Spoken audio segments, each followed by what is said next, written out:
Ustadz, suamiku selingkuh. Nggak ada urusan. Ustadz, suamiku pemabuk. Itu enaknya jadi perempuan Islam. Tidak menanggung dosa suami. Beda kami suami-suami. Meskipun kami penghafal Quran, ketua majelis ulama, tapi istrinya tidak pakai jilbab. Istrinya tidak sholat. Istrinya tidak puasa. Meskipun suaminya ketua majelis ulama, kata Allah, ku ampusakum wa ahlikum narani. Bapak, masuk kota mani neraka itu istrimu. Itu ditanggung ibu. Beda kalau perempuan, ya, suaminya tukang mabuk, suaminya pengedar narkoba, suaminya bahkan tukang koruptor, tukang tipu, tapi istrinya baik agamanya.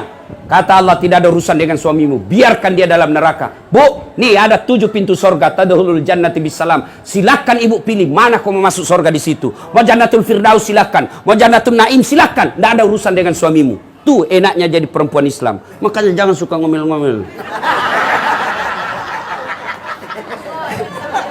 Bu. Ya, jelas, Bu ya, jelas. Kira gampang jadi suami. Kita di luar setengah mati cari proyek, dimaki-maki kontraktor, dimaki-maki sama gubernur, dimaki-maki sama kepala dinas. Untuk apa? Supaya kita dapat proyek, supaya istri bisa pakai mobil, supaya istri punya tidak rusak itu kulitmu kau jalan, dilindungi kau dikasih AC rumahmu, dikasih kau berlian supaya saudaramu hargai kamu. Itulah kerjanya laki-laki. Maka hargai suami. Beda itu.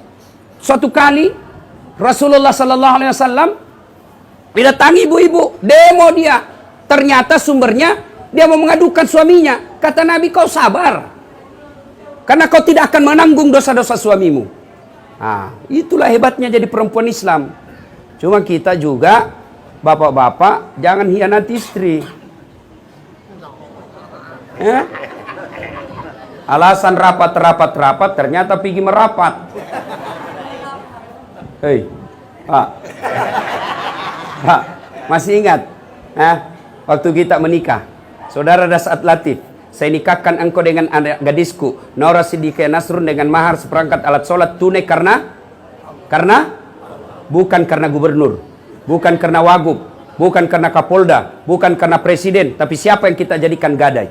Siapa? Allah. Allah yang kita gadaikan untuk menghalalkan anak gadisnya orang. Lalu kita hianati. Pantas 30 tahun kau cari nafkah, tidak bisa kau lepas dari kredit. Kenapa? Kau hianati istrimu. Ada orang 30 tahun cari kerja, tidak bisa hidupnya baik. Kenapa? Kau tipu istrimu. Wanita yang paling setia mendampingimu. Siang malam, dia tinggalkan keluarganya, dia tinggalkan ibunya, dia tinggalkan bapaknya, dia tinggalkan tanah kelahirannya, datang merantau ke Palembang untuk ikut sama suaminya. Ternyata sampai di Palembang dihina dan dimaki-maki sama suaminya. Pantas hidupmu susah. Kenapa kau tidak menghargai orang yang setia mendampingimu? Bapak-bapak tahu berapa istrinya Nabi? Berapa? 11. Ini pertanyaan paling tidak senang ibu-ibu. 11 istri Nabi, Bu. 11, Pak. Meskipun kita cuma punya kuota 4 giga. Bu, dalam rumah tangga itu kan ada 4 tipe, Bu. 4 rumah tangga itu dalam Quran ada 4 macam. 1, suaminya beriman, istrinya kafir. Ya, ini Nabi Lut alaihissalam. Yang kedua, istrinya beriman, suaminya kafir. Ini Fir'aun laknatullah alaih. Yang ketiga, istrinya kafir, suaminya kafir, Abu Lahab. Yang keempat, istrinya beriman, suaminya beriman, Ibrahim alaihissalam. Ibu kira-kira pilih mana? Rumah tangga yang bagaimana?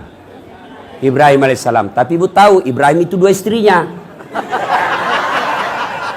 Tidak usah Ustaz, lah sudah bilang ibu-ibu di depan saya. Tidak usah Ustaz, Fir'aun saja.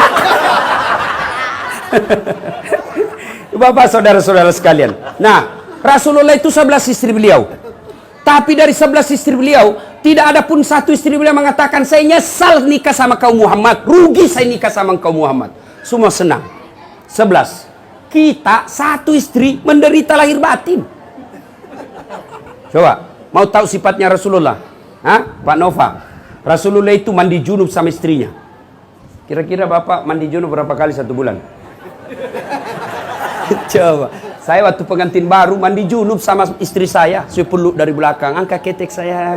Lagi waktu pengantin baru. Sudah ada anaknya, dia bilang, Ustaz mandi junub lagi sama-sama. Dia geli. Itu Rasulullah, Pak. Coba. Yang kedua, sifat Rasulullah. Itu Rasulullah kalau minum, itu minum seteguk, dia kasih lagi istrinya. Coba, seteguk dia minum kasih lagi istrinya. Hebatnya, bekas bibirnya istrinya dia minum Rasulullah. Misal Aisyah dia teguk di sini, maka dia minum di sini. Bekas bibir gelasnya itu, di gelasnya bekas bibirnya Aisyah dia minum.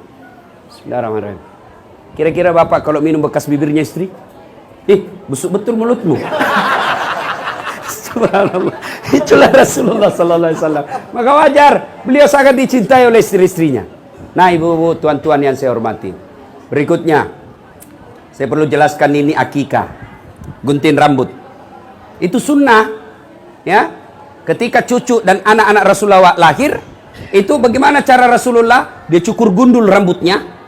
Cukur gundul, setelah itu rambut yang gundul sudah dicukur itu ditimbang. Lalu beratnya itu dinilaikan emas. Tadi ini Ananda ini saya lihat Muhammad Edsel ini kan rambutnya masih tipis. Itu kalau dicukur kira-kira tidak sampai 1 gram.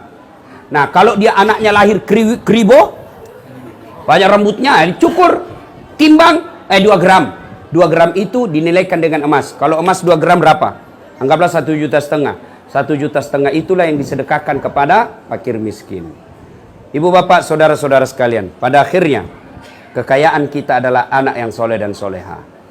Saya banyak melihat ketika meninggal, luar biasa, bunga kembang belasungkawa, koran TV mengumumkan. Tapi beberapa bulan kemudian tertulis depan rumahnya, rumah ini mau dijual. Kenapa? Anak-anaknya bertengkar gara-gara warisan. Nah, ini orang tua miskin ini. Tapi berapa banyak juga orang tua saya lihat anaknya, seperti saya 14 bersaudara Pak. Saya anak ke-13. Ibu saya tidak tahu bahasa Indonesia, tapi alhamdulillah tiap bulan dapat gaji 14 juta 1 bulan. Dari mana? Dari anak-anaknya. 1 anak 1 juta.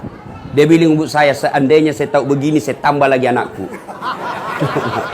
Maka bapak ibu-ibu buat banyak-banyak anak ya, doakan supaya anak yang soleh dan soleha. Tuan-tuan, puan-puan yang saya hormati, inilah tausiah kita, mudah-mudahan ada manfaat. Terima kasih Pak Nova yang seingat saya belum lahir anak beliau sudah menghubungi saya.